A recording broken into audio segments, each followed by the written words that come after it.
El siguiente diodo de la lista es el LED. LED son un acrónimo, es decir, las primeras letras de las palabras que significan. En este caso es un diodo emisor de luz. Está en inglés, se llama LED en gringo. El símbolo es un diodo adentro de una circunferencia en donde hay dos flechas señalando hacia afuera, indicando que la luz sale de ellos.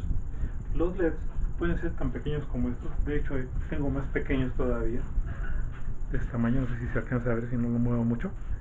Y bueno, normalmente cuando los compramos nuevos vamos a observar que tenemos una terminal más grande que la otra. Esa terminal es la que conectamos al lado positivo, y la más corta o la menos larga la conectamos al lado negativo. Es decir, este es el ánodo y este es el cátodo. Por dentro del diodo vamos a encontrar que el cátodo se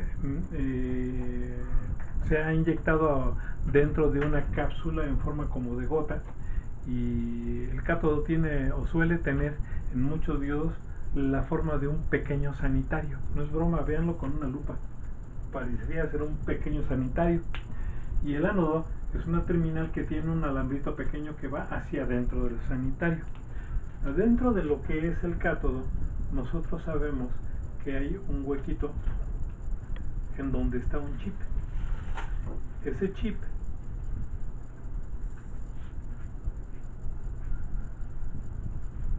creo que lo hice muy pequeño. Ese chip produce luz cuando es recorrido por la corriente eléctrica, pero tiene que ser el ánodo positivo y el cátodo negativo, si no, no produce luz visible. Los colores de la luz que producen, cuando me tocó ver los primeros LEDs, solamente había rojo, amarillo y verde, nada más. Después me enteré que había infrarrojos, hicieron los naranjas, aparecieron los azules, después los morados, los violeta y los ultravioleta. Algo que no van a encontrar en libros es que hay diodos que son capaces de producir rayos X, diodos LED que producen rayos X, y ya existen equipos médicos precisamente por eso me he dado cuenta que tienen esta curiosidad. Producen rayos X y son de muy baja potencia, son bastante seguros para uso médico.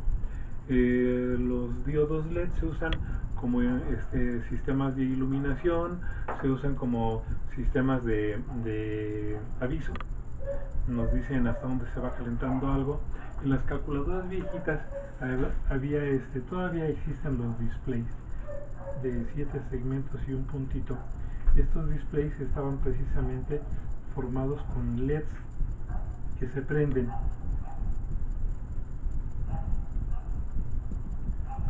Estos displays hay de dos tipos. Como los diodos tienen ánodo y tienen cátodo, los diodos adentro de los displays pueden ser de ánodo común, es decir, todos los ánodos están conectados a uno mismo, o de cátodo común, es decir, que todos los cátodos están conectados a un solo lado, pero nada más va a ser o el ánodo o nada más va a ser el cátodo.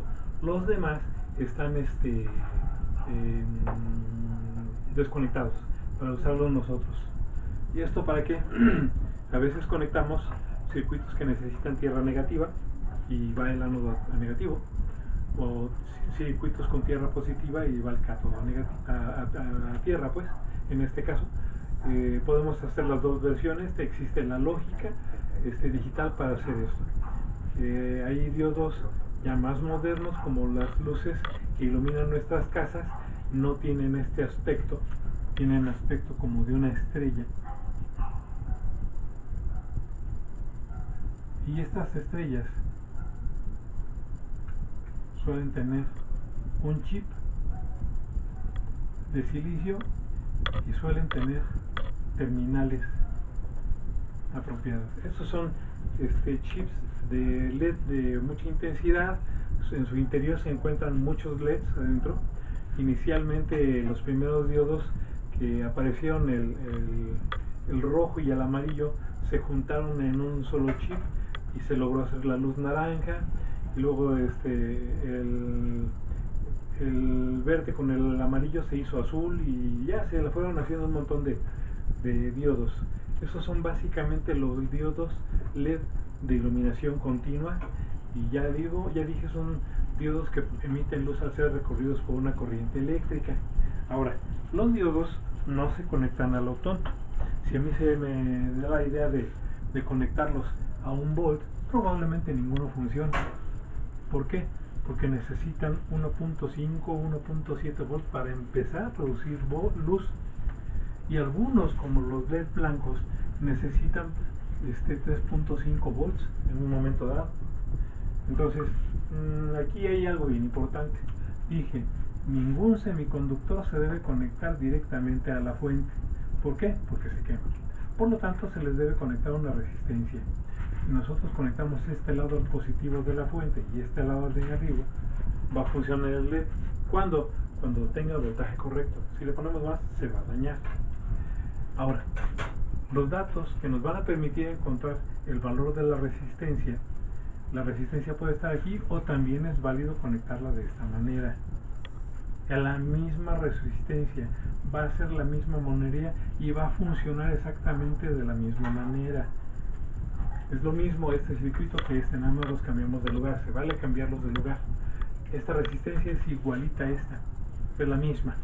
Entonces no se asusten, siempre y cuando los voltajes sean iguales, el mismo voltaje.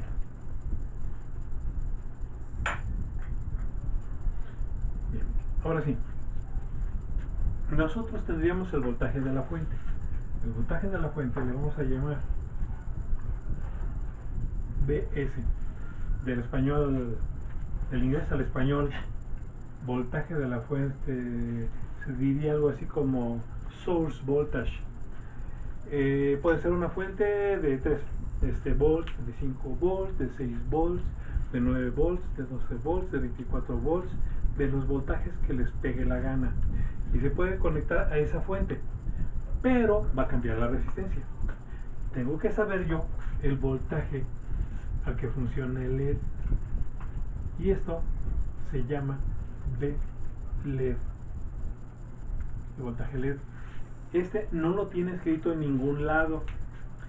Para saber cuál es el voltaje de un LED es necesario buscarlo en un manual. Bueno, vamos diciendo para el rojo, el amarillo y el verde. Este es un ejemplo. Podríamos tomarlos como 1.7 o 2 volts.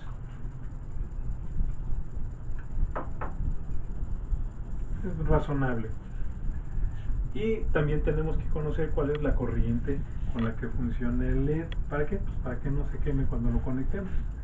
Eso se llama corriente LED.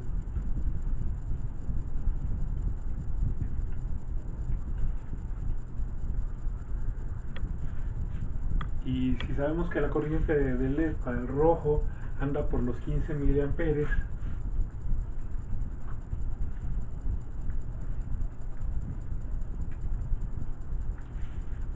ya tenemos los datos necesarios casi para saber cuál es la resistencia. Para eso necesitamos saber el voltaje. Vamos a decir que es una pila de 9 volts.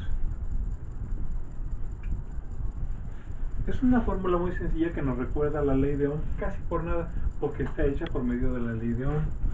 Dice, la resistencia en serie es igual al voltaje de la fuente menos el voltaje del LED entre la corriente del LED.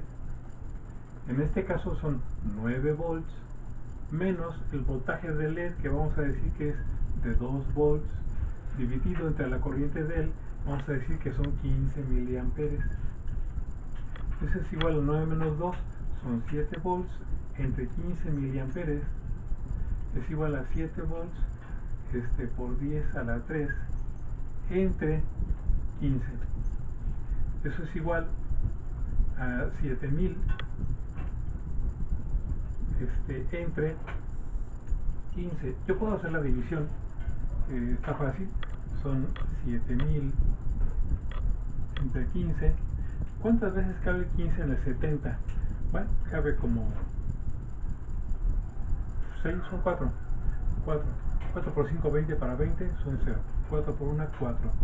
Y 2 que llevaba son 6 para 7 es 1. ¿Cuántas veces cabe 15 en el 90? 6. 6 por 15, 90 para 100 son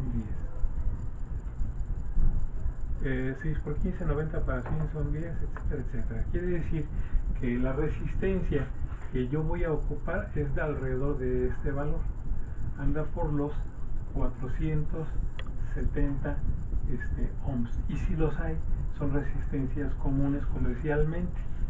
Con esto estoy seguro de que mi LED va a funcionar durante 30 a 32 años sin dañarse, siempre y cuando no supere el voltaje de 9 volts la fuente. Entonces esa es la fórmula para calcular esta resistencia RS, y podemos calcularla de esta manera.